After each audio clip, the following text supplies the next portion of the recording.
Hi hello நண்பர்கள் அனைவருக்கும் வணக்கம். நம்ம டெல்டா 7 சேனலில் நம்ம பார்க்க போகிற படம் பறந்து போ. பேரன்பு, தங்க மீன்கள், தரமணி போன்ற தரமான படங்களை எடுத்துள்ள இயக்குனர் ராம் அவர்கள் இயக்கிய படம்தான் பறந்து போ.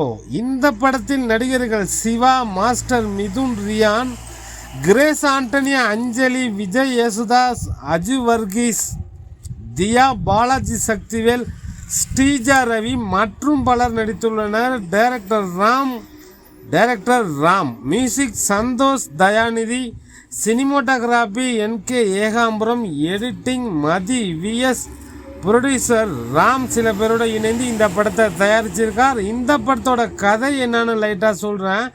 சிவாவும் கிரேஸ் ஆண்டனியும் ஹஸ்பண்ட் அண்ட் ஒய்ஃபு. இவங்களுக்கு குறும்புத்தனம் அதிகம் இருக்கிற 8 வயசு பையன். அவனுக்கு படிப்பில் பெரிய ஆர்வம் கிடையாது. அவன் அப்பா என்ன வெளியில் கூட்டு போவியா மாட்டியான்னு நச்சரிக்க வேறு வழி இல்லாமல் அவனை கூட்டிகிட்டு பைக்கில் ஒரு ட்ரிப்பு போகிறாரு. ஆந்தி வேலை இவர் பைக்குக்கு டியூ எப்போ கட்டுவ, உடனே பணம் கட்டுன்னு இவரை ஒரு கலெக்ஷன் ஏஜென்ட்டு துரத்திக்கிட்டு வர, தெரு வர, ஊர் எல்லை வரைக்கும் பைக்கில் போவோம்னு அப்பாவும் மகனும் போக அந்த ட்ரிப்பு ஒரு 100 கிலோமீட்டர் வரைக்கும் போகுது. இந்த ரோடு ட்ரிப்பில் அப்பாவுக்கும் மகனுக்கும் கிடைத்த அனுபவங்கள், பாடங்கள் அவங்களுக்கு மட்டும் இல்லை, நமக்கே ஒரு அனுபவம் கிடைக்கிது.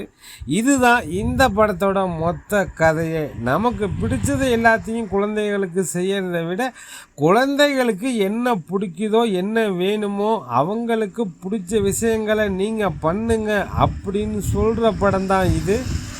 அவங்களுக்கு முழு சுதந்திரம் கொடுங்க, அவங்க எதை பண்ணாலும் சப்போர்ட் பண்ணுங்க. குழந்தைகளை சோசியல்ஸாக விடுங்க.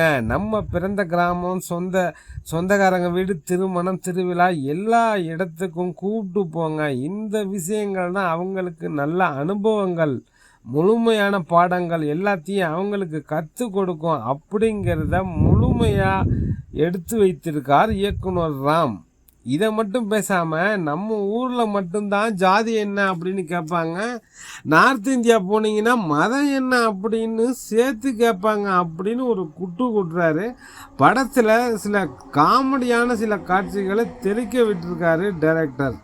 சிவா டக்குன்னு கவுண்டர் கொடுத்து சிரிக்க வச்சுடுவார். அவர் எப்படி இயக்குனர் ராம் படத்தில் அப்படின்னு நினச்சா, ராம் தன்னோட வழக்கமான இலக்கணம் எமோஷனல் இல்லாமல் வேறு மாதிரி காமெடியாக வேறு ஜேனரில் இந்த படத்தை எடுத்திருக்காரு.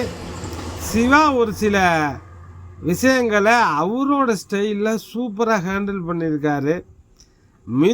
மிதுல் ரியான் அந்த பையன், அவன் மேலே சில டைம் நமக்கே எரிச்சல் வருது. அவன் பண்ணுற அட்ராசிட்டி. ஒரு கட்டத்தில் சிவாவை அவனோட கேர்ள் ஃப்ரெண்டு வீடு இங்கே தான் இருக்குது, வா போவோன்னு கூப்பிடுறான். அப்படின்னா பார்த்துங்க, ரொம்ப சூப்பராக நம்மளை கடுப்பேற்றினாலும் அவங்ககிட்ட இருந்த அழகான நடிப்பை டைரக்டர் வாங்கியிருக்காரு. அஞ்சலி, அஜு வர்கீஸ், விஜய் யேசுதாஸ் அவங்கவுங்களுக்கு கொடுத்த கேரக்டரை சூப்பராக பண்ணியிருக்காங்க.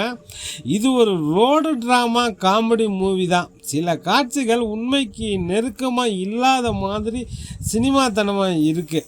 இவர் சிவா பைக்குக்கு EMI கட்ட முடியாமல் மகனை கூட்டிகிட்டு ட்ரிப்பு போகிறாரு. இவங்க வீட்டை பார்த்தா பணக்கார வீடு மாதிரி லக்ஸரி பிளாட்டாக இருக்குது. வீட்டில் எல்லா வசதிகளும் ஒரு கோடீஸ்வரர் வீடு மாதிரி இருக்குது. இவங்க பையனுக்கு பல லட்சம் செலவு செய்து படிக்க வைக்கிறாங்க. கதாநாயகி தன் கடையில் வேலை பார்க்குற ஒரு பொண்ணுக்கு புடவை வியாபாரம் செய்து 40,000 ரூபாய் பணம் கொடுத்து உதவியெல்லாம் பண்ணுறாங்க. இவங்களால் ஒரு 1500-2000 ரூபாய் EMI கட்ட முடியாதா? சில காட்சிகள் உண்மைக்கு மாறாக திணிக்கப்பட்டதாக தெரியுது.